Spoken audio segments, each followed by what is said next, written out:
Good afternoon. Welcome and thank you everybody for joining us today.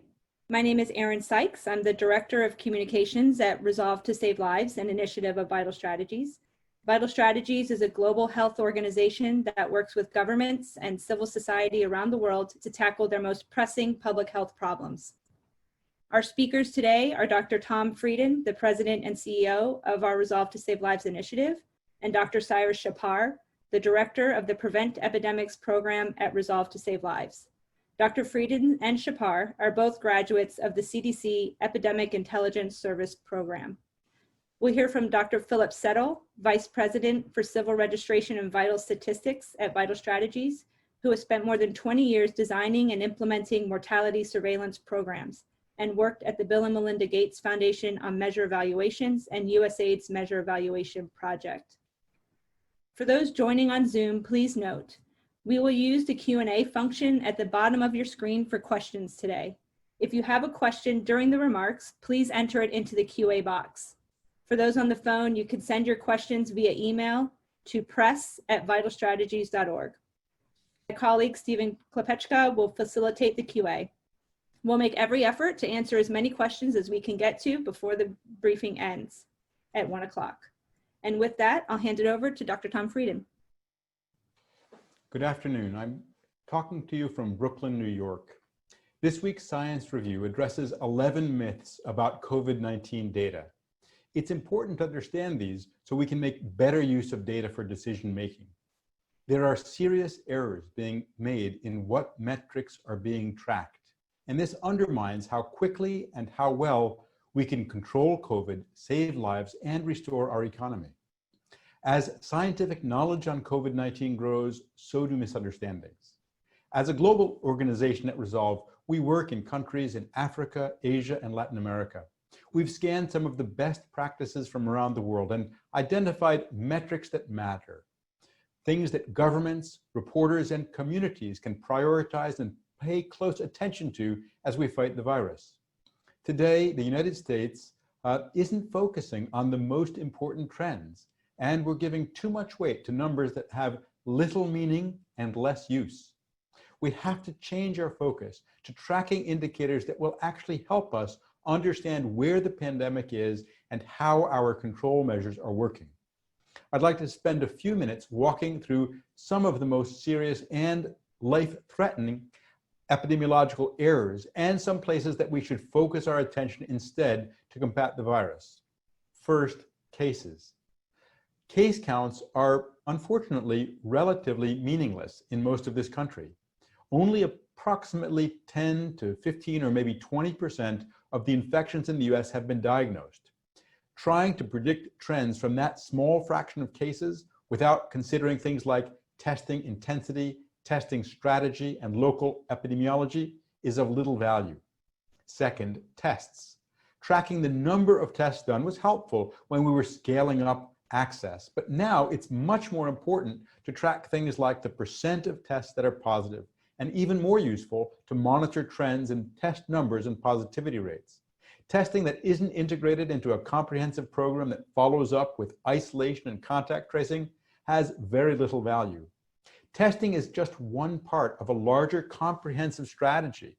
What's most important to know is if testing is done in the right way, soon after patients feel sick, intensively in nursing homes and other congregate facilities, and followed by prompt isolation, contact tracing, and quarantine. Third, test positivity. This is useful because high rates, 5, 10% or more, suggest that there's far too little testing going on. But the positivity rate itself doesn't tell you that much because it doesn't tell you whether high-risk people are getting tested. You can get a low positivity rate by just testing a lot of low-risk people. Fourth, the reproductive number, R0, RT, RE, however you want to say it, R0 for some of you. The basic reproductive rate is deceptively simple concept. It's easy to understand how many people each case infects, but it's very hard to estimate accurately. As a general indicator of whether things are going in the right direction, it can be informative, but it's a modeled number with many assumptions and no standard method of calculation. Models can goad leaders into action and steer specific responses like scaling up ICU capacity, but the appropriate use is to change the future, how many people are going to die, not predict it like some gruesome game. Fifth, shifts in recommendation. When there's a change in advice, we see politicians and others attack public health for having failed. And it's true, some changes reflect errors, but many signify progress. The essence of an effective public health response is quickly finding and acting on new, better information and science. Take the recommendation that people wear masks. When the evidence emerged that virus spreads from people who don't have symptoms, it became clear that if people wear masks when they're within 6 feet of one another, particularly when indoors in a community where the virus is spreading, it will be possible to better reduce infections and better reclaim our economy. That was progress, not an error. Sixth, the number of staff doing contact tracing.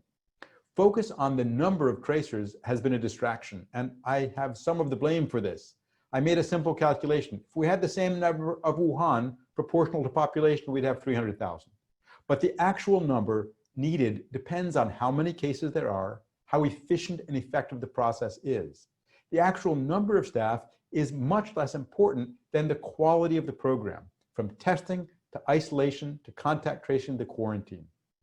Seventh, the health impacts of COVID-19. It's often said that these will mostly be from COVID-19, but in many disease outbreaks, the larger impacts have been from the non-target disease. So there have been other diseases that cause a lot of problems, particularly in places such as Africa, where the number of deaths from diseases caused by the disruption of COVID may be many times higher than the number from COVID. This is secondary disruption of essential services. And that includes things like vaccines, maternal health, treatment for diabetes and heart disease. Eighth, mobility indicators, data from mobile phones. These are not a direct indicator of risk. Mobility data can tell you about trends in frequency and distance of travel, but not much about high-risk behaviors, such as being in close contact with someone without a mask for an extended period of time indoors. Next, I'd like to hand over to Dr. Cyrus Shahpar. Cyrus will highlight some of the most important things that we do need to track closely in order to understand the pandemic and improve our control measures. Cyrus? Hi, as Dr. Frieden mentioned, there are several important metrics that can help improve our ability to control the virus. These metrics that matter should be used by governments and communities to guide their responses. If these metrics that matter are used by governments and communities, we will be better equipped to fight the virus and save more lives. Unlinked infections. These are rarely reported in the United States. Countries such as Singapore track them closely. A high number of unlinked infections indicates that the contact tracing process is failing, and there is community spread from unknown sources. Communities that have controlled coronavirus use these data to protect people by increasing distancing when unlinked infections increase, and using details about unlinked infections to improve contact tracing. Testing and isolating patients soon after symptom onset. Testing the right people at the right time and isolating them quickly halts spread. This requires programs to do 4 things well. Target who gets tested, make sure clinicians collect detailed information about a patient's physical and email addresses and phone numbers, see that labs rapidly complete and report test results, and isolate patients quickly. Every day of delay means more spread. There should be no more than 3 days from symptom onset to isolation. Proportion of cases arising among quarantine contacts. This is the fundamental outcome indicator of a contact tracing program. If all cases arise among known contacts of index patients, people who have been quarantined after recognized exposure, spread of disease stops. Countries such as Singapore, Hong Kong, Korea, and Uganda have done the intensive work to increase this proportion to above 50%. Number of healthcare worker infections. This is a number to track and insist on reducing. In the US, more than 70,000 healthcare workers have been documented to be infected, and 400 have died. This is being tracked now by CDC at the national level, but should be reported every week by every state and local health department. By protecting healthcare workers, we'll improve the care of COVID and other health problems, increase confidence so people in need of care don't avoid it, and protect the people willing to risk their own health for the health of others. Trend in excess mortality. Information on total deaths compared weekly with historical trends and analyzed by age, race, and ethnicity gives essential information on what's really happening with both COVID, including undetected cases, and non-COVID health harms, and helps target interventions to specific groups. Switzerland has done this well, and Philip will discuss this in more detail soon. Descriptive epidemiology, where and how the virus is spreading in each community. The art and science of field epidemiology discovers how and where infections are spreading and whether outbreaks are being controlled. This is hard, important work to better understand and stop disease spread. Singapore, South Korea, and other countries do this well. A simple way to understand the burden of illness is to use today's deaths to estimate the total number of cases in a community. We have a simple calculator on our website that does this calculation for any jurisdiction, whether for a state, the US, or globally. It also estimates the number of deaths in 4 weeks, accounting for the age distribution and the lag between cases and deaths. I'll now turn it over to Philip to discuss mortality data. To leave too many cases uncounted, too many deaths unaccounted for effective decision-making purposes. This is especially true in lower resource areas where testing may not be readily available and in remote communities where access to medical care has always been a challenge. Through Bloomberg Philanthropies Data for Health initiative, we teamed up with the World Health Organization, the Africa CDC, and other regional and global bodies to develop a technical package that supports governments in what we call rapid mortality surveillance. Now, rapid mortality surveillance simply means the weekly reporting of all deaths, regardless of cause, by age, sex, and location.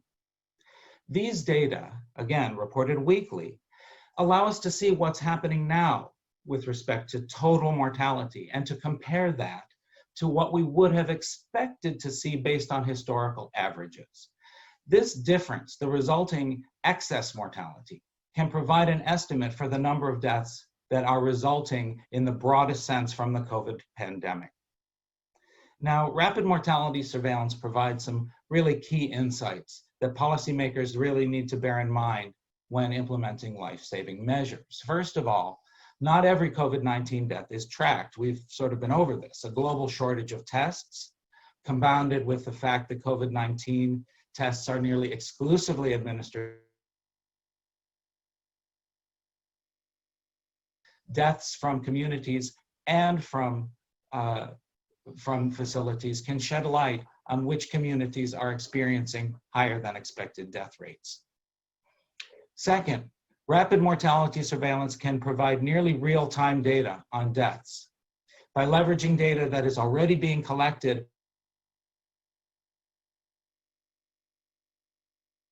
point earlier that the true burden of the pandemic lies beyond the number of confirmed cases, and that COVID-19 has these ripple effects: limited space in hospitals, influence of health-seeking behavior because of fear of contracting COVID-19 when visiting medical facilities. This may deter people from seeking regular medical care. By capturing total deaths and understanding how many people have died compared to historical averages, we can understand the true scope of the pandemic. Thank you very much. Over to you, Tom. Thank you very much, Philip. Instead of focusing on the relatively meaningless indicators of numbers of cases, numbers of tests, estimates of trends, and various models, I hope we'll focus on the right indicators. By doing that, we'll understand the virus better, we'll save lives, and we'll restore livelihoods. And we have to get this right. And we hope that you, your audiences, your viewers, your listeners, your readers can better protect themselves and their communities. And I'll be happy to take questions and turn it over to Stephen to moderate that. Thank you to our speakers. We will now begin today's question and answer portion of the program. As a reminder, we will be using the QA function at the bottom of your screen for questions today. We'll make every effort to answer as many as we can get to before today's briefing ends. For our first question, comes from Marilyn Marconi from the AP, and it's for Tom. Case fatality rates seem to be declining globally and in the United States. Any thoughts on possible explanations, better treatment, more cases occurring in less seriously ill people, or anything else? I'll start the answer and I'll ask Cyrus to continue it. It's a good question. And in fact, it relates to one of the other findings that we are releasing that's in the press release that all of you should have received. It has to do, first off, with early on, we expect two things. One, the more severely ill people will be the more likely to be diagnosed and treated. And two, testing is only finding the tip of the iceberg. So this is something that hasn't been very well understood. And what we're realizing is that the case fatality rate, which is reported, which may be 3% or 5%, bears very little relation to the case fatality ratio that exists in the real world, and even less relation to a ratio that is not widely quoted, what is called the infection fatality ratio. So of every 100 people infected, how many actually die? And I think we can show a slide here on the tip of the iceberg, and maybe Cyrus can take us through that slide and then also discuss anything more about the issue of declining case fatality ratios. Sure, so hopefully you can see the slide. What this shows is that the proportion of cases detected is just the tip of an iceberg. The iceberg, of course, is much larger, and you see that on the left side, above the line, those that are detected, and below the line, those that are not detected. And this is all based on data coming from CDC and studies around the world. So in the red, you see a death, and for every death, there's a number of cases that we would expect given an infection fatality ratio. Here, we use 0.8%, which is right around where a lot of expert organizations and studies have indicated the estimate should be. So it essentially means out of every 125 infections, whether symptomatic or asymptomatic, one person dies. So you see 125 people on the left side. And you see, so on average, one person dying. And then how many do we detect is above the line, and how many that are undetected below. And you see about a third are considered asymptomatic. Again, this number will change over with new estimates, but that's what the latest estimates from CDC say, and about 2/3 symptomatic. So if you take that infection fatality rate and the number of deaths we have in the United States, currently around 112,000, you can extrapolate that there should be about 14 million total infections in the United States. Well, what do we have in terms of actual reported figures? We have about 2 million cases. So we're only really detecting 1 in every 7 people who are infected in the US, and that includes, as I said, symptomatic and asymptomatic cases. And when it comes to the case fatality rate in general, I will say, to add on to Tom, just that the denominator is extremely important. So over time, we've tested more and more people around the world. Tests have become widely available. We've also, in some settings, tested asymptomatic people. So the denominator in that statistic is increasing. So you'll see case fatality rates go down because of that. So thank you, Cyrus. And that really gives, emphasizes that these are estimates. The figure that we just projected is the best current estimates, but those change with time. That's what our best current understanding is. And the likelihood that there have been somewhere between 10 and 20 million infections in the US, so at least 5 or 10 times more than the number of diagnosed cases. Our next question comes from Ariel Hart from the Atlanta Journal-Constitution, and for Dr. Frieden. What does it mean to test intensively? You said it's important to test intensively in congregate settings like nursing homes. If we test every single person in the nursing home once and move on, is that good? So great question. And a few weeks ago, Cyrus and his team put out a briefing on testing. We'll be happy to share that with you. But fundamentally, you want to make sure that you're testing everybody who comes into a hospital for any reason. Because if they've got COVID and you don't diagnose it, they're going to spread it to healthcare workers. They're going to spread it to other patients. Second, you want to test anyone in the community who's got symptoms of COVID, cough, fever, loss of smell or taste. Third, you want to test especially anyone in a congregate facility who's got symptoms, nursing home, prison, jail, homeless shelter. And if there's anyone in that congregate facility who tests positive, you want to test everyone there. And you may need to test multiple times. It's little known, but actually the Centers for Disease Control and Prevention has been working intensively with nursing homes throughout the country, and they've been successful at stopping outbreaks. It is not inevitable that we will have more outbreaks in nursing homes. These can be prevented and stopped, but it takes very intensive effort. So strategic testing also includes contacts. All contacts should be getting a test. And we are seeing more availability of testing, but the numbers are really misleading. Think about the key outcome indicator of the number of days between symptom onset and isolation. That tells you if your testing program is working. You could be doing 20 million tests a day, but if you're not testing the right people at the right time and getting them isolated quickly, you won't do anything to reduce spread of the disease.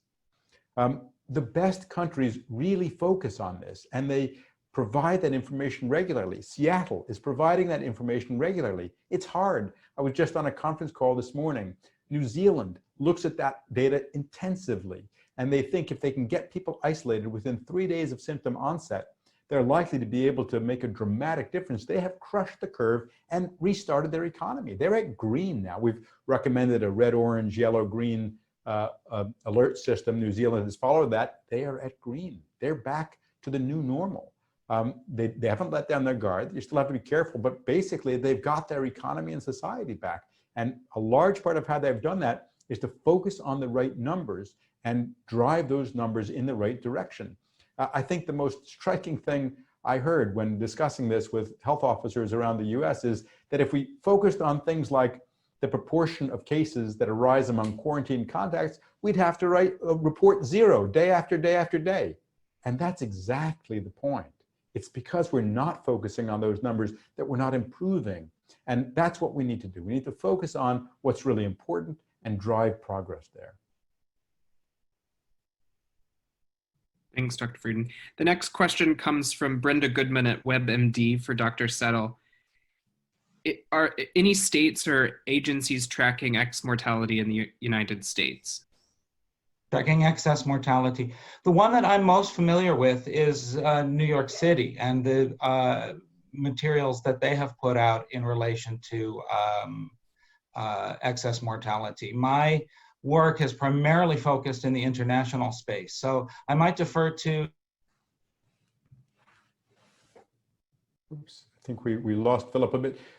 Yes, New York City has tracked this. There are some data available from the Centers for Disease Control and Prevention in terms of mortality. You can see overall excess mortality. You can see mortality by state, not quite as clearly as you'd like. We can share with you, if you're interested, a really elegant, simple figure from Switzerland that we think is a model, and Philip and the team there have worked with a number of countries such as Peru that are beginning to produce data like that. Cyrus, anything more you want to mention about this?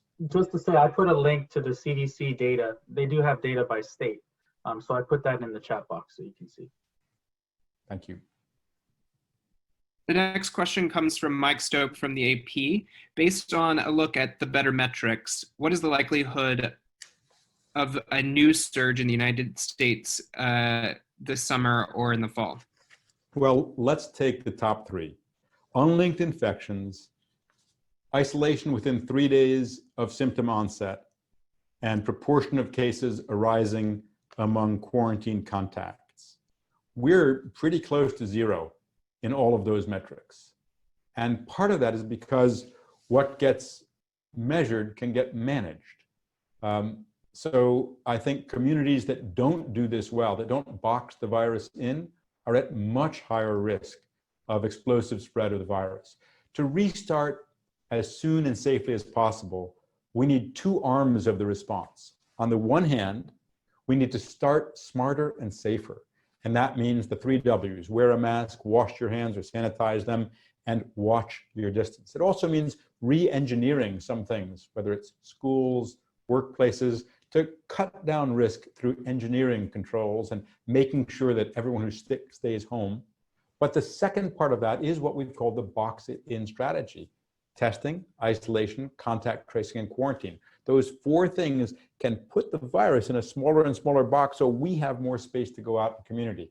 This is not about health versus economics. This is about restarting our economy by doing a better job at public health and monitoring, for example, those 3 indicators and improving them steadily is going to help us start safer. I've been asked if I think it's just impossible. The US can't possibly do this. And really, so much is at stake that I'm hopeful that we will do it right. We see states ramping up contact tracing. I've had the privilege of speaking with a half a dozen rural health departments in the past week, and it's really impressive to the extent to which they're using public health nurses and getting things done. But we still are really just at the beginning phase of doing this well. And when we have a privileged vantage point, we have a vantage point of discussing with Singapore regularly, of seeing what Vietnam is doing, of seeing what some countries in Africa are doing. And they're really obsessed with these numbers. For example, Singapore, if they have unlinked cases, even 3 unlinked cases in a population of 5.6 million, they're extremely concerned because that means the cases are spreading in the community without awareness. In New Zealand, if they couldn't get the time from symptom onset to isolation down to 3 days, they were extremely concerned and focusing on that managerially. The proportion of cases from quarantine contacts, Singapore shared data of 2,300 cases. They elicited 26,000 contacts. They got them isolated, and 583 of them got disease. That was 2.2%. Not all of those were quarantined, but they couldn't identify any additional transmission from any of the secondary cases. It's fundamentally about breaking the webs of transmission. And because we're not doing as well as we need to, the risk is even higher. The next question comes from Mike Orskes of the New York Daily News for Dr. Shahpar. There's all this cell phone data about increasing mobility both in New York City and nationally. Do you have any insights on how to understand how important that is? And is there anyone at Resolve to Save Lives and Vital Strategies who's tracking this closely?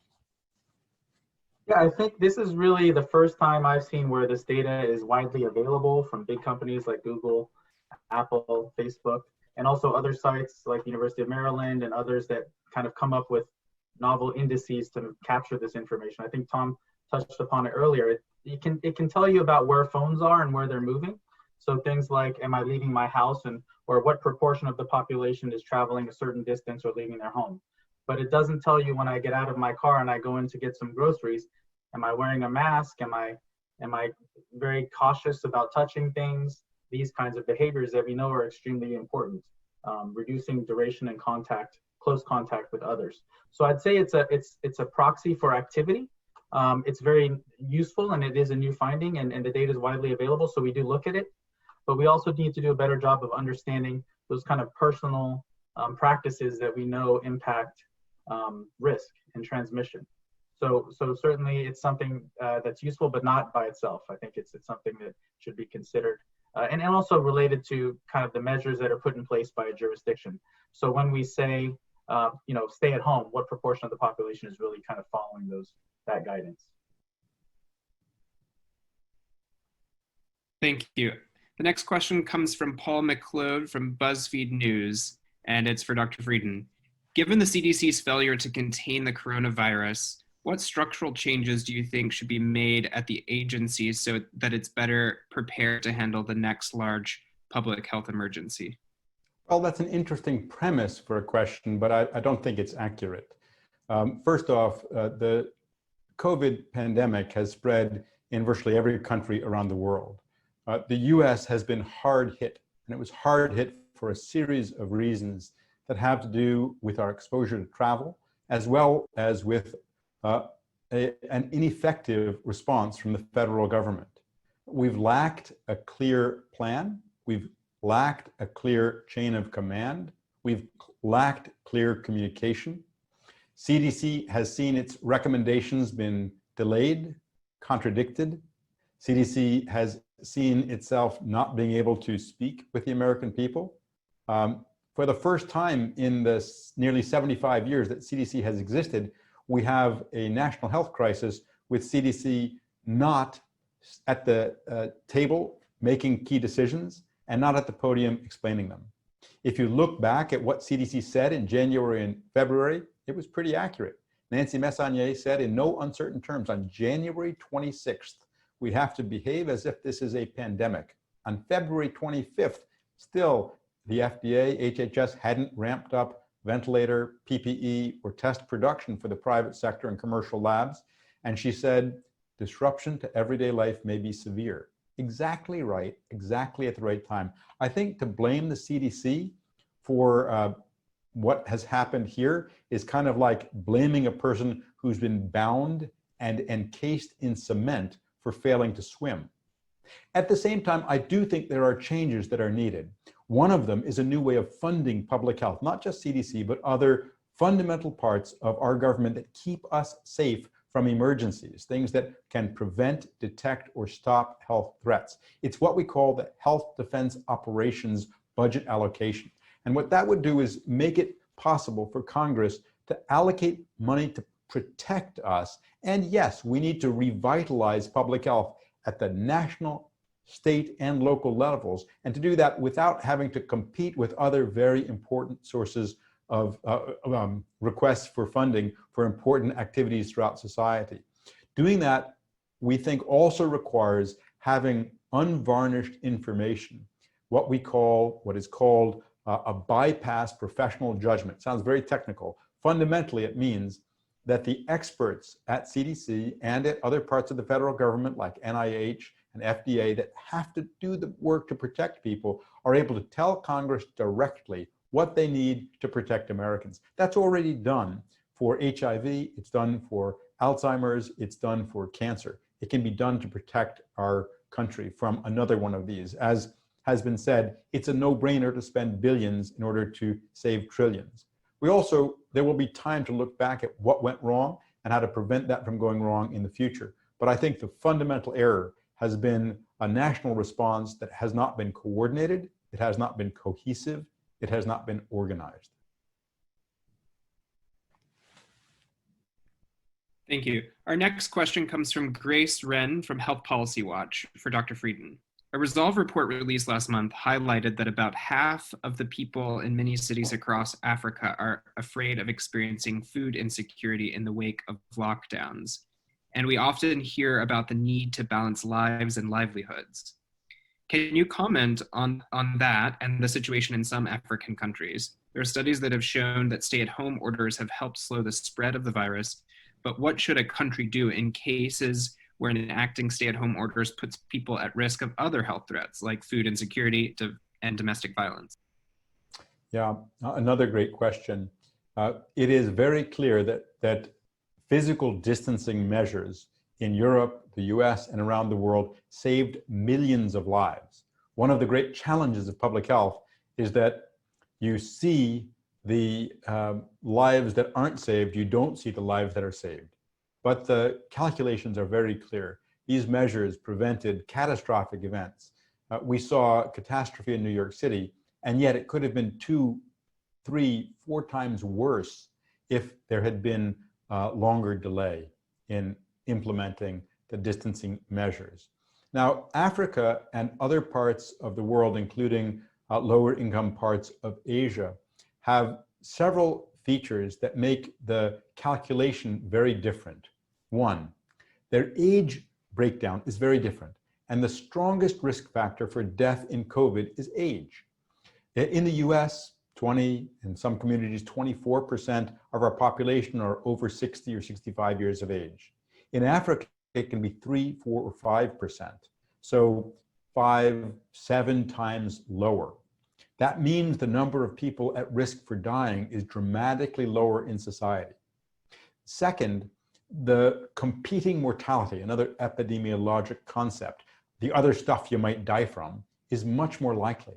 So your risk of dying if you don't get health care from malaria, from measles, from tuberculosis in lower income countries is quite high. And there's a real risk that lockdowns could kill many more people than the COVID epidemic would if it was spreading. That means that countries need to find the balance. And we've seen good work done, for example, in South Africa, where they use an alert system. And we've recommended alert systems, red, orange, yellow, and green. And they've said, we're going to loosen up on some of the physical distancing interventions because people need to get healthcare. They need work, they need food. And I think we've said for now well over a month, it's not about health versus economics. It's about communities identifying what is important to them and then transparently making decisions, while at the same time making sure that we're doing everything possible to protect our healthcare workers and to protect the most vulnerable. Thank you. Our next question comes from Peter Sullivan at The Hill for Dr. Frieden. Do you think widespread mask wearing can prevent a second wave without the need for more lockdowns and business closures? Can widespread mask wearing go far in its own to slow the spread? Yeah, we don't know the answer to that. What we'd like to do is try to be more strategic. If you're really careful with masks, hand washing, physical distancing, are there things that you can do that will get your economy back? It's a lot less economically disruptive to wear a mask than to shut society. So I can't understand some of the resistance to mask wearing, actually.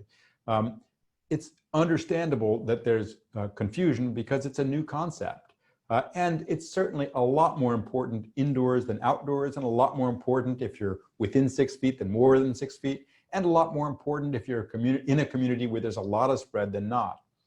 I think we're feeling our way forward here, and we're trying to see, is it possible, and what is possible to restart without rekindling the epidemic?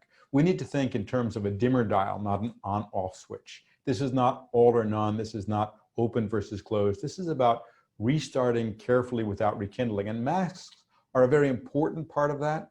Box it in is a very important part of that. The biggest thing you can do to reduce your risk is have fewer cases out in the community. And you do that by testing people, isolating them, tracing their contacts, quarantining their contacts. If you do that, you have fewer infectious sources out there that you would need to mask. But yes, we do think masks can be an important part of the solution. There are design things and innovations people are using. Curbside pickup for stores, takeout for restaurants, ways that people can interact more safely with more distance. We're not socially distancing, we're physically distancing as we try to explore and discover new ways of socially connecting. But this is one of the reasons we need to track things very closely. And this is one of the reasons I feel so strongly about the topic of today's briefing.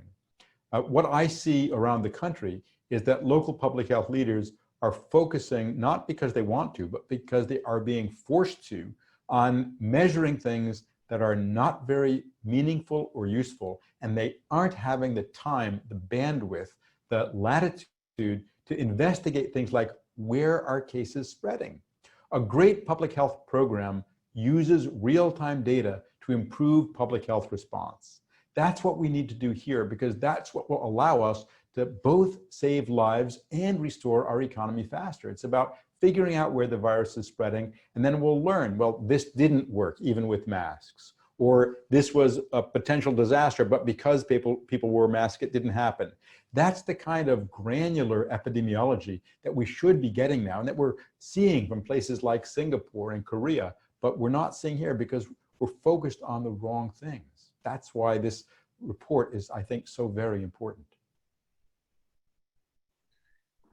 Thanks. And the next question comes from Matt Persone from the AP. Are there any upcoming testing technologies or techniques that you think could allow the US to dramatically expand testing beyond the current rate of 400,000 to 500,000 per day?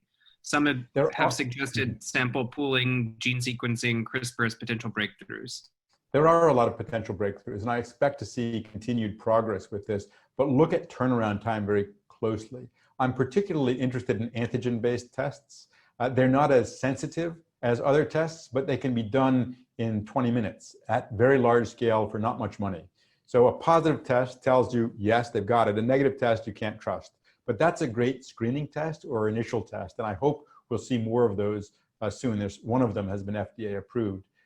We have to recognize the strengths and limitations of different tests. Sample pooling can be very valuable to stretch test capacity. It's something that was used in HIV and other conditions. CRISPR, gene sequencing, real-time or whole genome or next generation sequencing, all possible. They're going to have 24-hour lags in most cases, so that really limits their utility. And again, it's not about the number of tests, it's whether the right tests are being done. We're at 400,000 a day in the US and more on some days. If those were correctly allocated, we would have enough tests for the highest priority patients. But testing is just one part of a comprehensive strategy. I feel like we've got attention deficit disorder. We can only focus on one thing, a travel ban, stay at home, testing. None of those things are going to work in isolation. They're all important. They all have a role to play. But if we're going to really make a difference, we need a comprehensive strategy. Thanks, Dr. Frieden. We have a few more questions. We'll do our best to get to them very quickly. The next question comes from Odeme Festus from the Financial Edge. For Dr. Frieden, what is your suggestions to countries that have large rural communities that are lacking testing ability? Rural communities are protected by the lack of close contact, but at risk because they don't have many health facilities. So that's going to have to be worked out there. One benefit they have is that they should be able to identify cases, identify the transmission chains, and keep from having widespread transmission. What they need to identify are the pain points, the risk places they have. Congregate facilities, which someone has asked about, means where a lot of people are crowded in one space. That may be a meatpacking factory, that may be a nursing home, that may be a jail or a prison. That kind of congregate facility is present in a lot of rural areas. Also, where there are tribal nations, it's very important that services are prioritized. We see 5 times the hospitalization rate and many times the death rate among Native and Black Americans compared to white Americans. So services need to be disproportionate because the risk is disproportionate in those areas. Thank you. Our next two, I'll package the next 2 questions together for you, Dr. Frieden. The first one comes from Jesse Hillman from The Hill. You've said communities that don't box in the virus are at much higher risk. Can you name specific states and localities that are in danger? For example, there are a lot of discussion this week about Texas and Arizona. How are they doing according to these metrics? And then the second question comes from Heather Smith at Bloomberg News. When you say a congregate setting, do you mean anywhere where people gather that's enclosed, or just where people live together? So even if they're not living in a space that may be congregate, I think we won't talk about specific states here. The principles are you seeing, in some states, we're seeing an increasing positivity rate, increasing number of tests, and increasing cases. That's a really bad dynamic, because that tells you in no uncertain terms, this is not an artifact of more testing. This is because there are more cases. And Texas and Arizona are 2 places that do have that type of a trend. Texas has actually decreased its testing, but it's got more cases and a higher positivity rate, according to the publicly available information we've seen. Dr. Shahpar, is there anything else you'd like to add on any of those questions? And I see one more from Cheryl Stolberg that we should probably get to before we close. Yeah, just to say, as you kind of highlighted, it's important to look at the combination of different things: testing, cases, the impact on hospitalizations. All of this together will give you a better sense of what's going on. And as you said, in Arizona, for example, tests are up 60% in a month, but cases are up 500%, and ICU availability is going down. So overall, all the indicators are lining up that there's an issue in Arizona. And I'll just read the last question and then we'll get ready to close. Cheryl Stolberg has said the Trump administration has listed 2 major criteria for reopening: downward trajectory of cases or decline in positivity rate over a 2-week period. Are these the wrong criteria? So I'll put Cyrus on the spot and ask him to comment first, and then I'll comment further. I think, so they're not the only criteria is one of the first things to remember. You have to understand the limitations of case data. You got to understand the testing trends when interpreting case data. Positivity rate can be important, but positivity rate by itself isn't a useful indicator. I anticipate seeing positivity rates going down, for example, as workplaces mandate testing for their employees. As people return to work, a lot of people are going to get tested, and they might not be high-risk patients. So you're going to see positivity rates go down, but that it really is an artificial or an artifact of the way testing is being done. And this is why you need to look at other indicators, like who is getting tests, to really understand the situation. I think those criteria were a good starting point, but needed more specificity as they're rolled out. 2 final notes. Epidemiology is an art and a science. We learn continuously.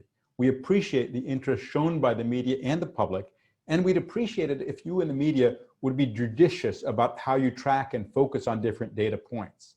The art and science of field epidemiology identifies where and how the virus is spreading and how to stop it.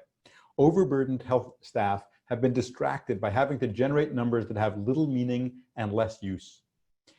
As I mentioned, some people have said to me that if we track the things we need to track, they'd be zero every day.